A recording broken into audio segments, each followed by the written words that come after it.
Hello കൂട്ടുകാരെ, എൻ്റെ പേര് അദ്വിക ഗോപകുമാർ.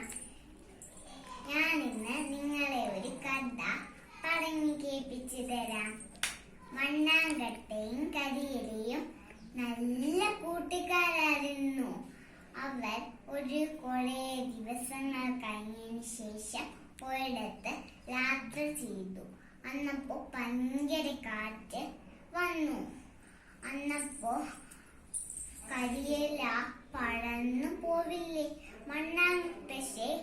മണ്ണാങ്കട്ട കരിയിലയുടെ പുറത്ത് കിഴിയുന്നോണ്ട് കരിയില പറന്നു പോയില്ല. അന്നപ്പോ വീണ്ടും അവരതെല്ലാം കഴിഞ്ഞതിന് ശേഷം രാത്രി തിരിച്ചപ്പോ പിന്നെയും മഴ വന്നു. അന്നപ്പോ മണ്ണാങ്കട്ട അലിഞ്ഞു പോവില്ലേ? പക്ഷെ അലിഞ്ഞു പോയില്ല.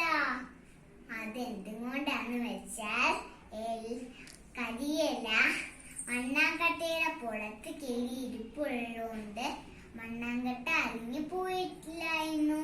പിന്നെയും അവർ പോയപ്പോ കാറ്റും മഴയും ഒരുമിച്ച് വന്നപ്പോ അവരൊരു മാളത്തിൽ ചെന്നിരുന്നു. ഇതുകൊണ്ട് ഈ കഥയുടെ കാര്യമാണ് നമ്മൾ ഒരാളെ സഹായിക്കണം. ബൈ.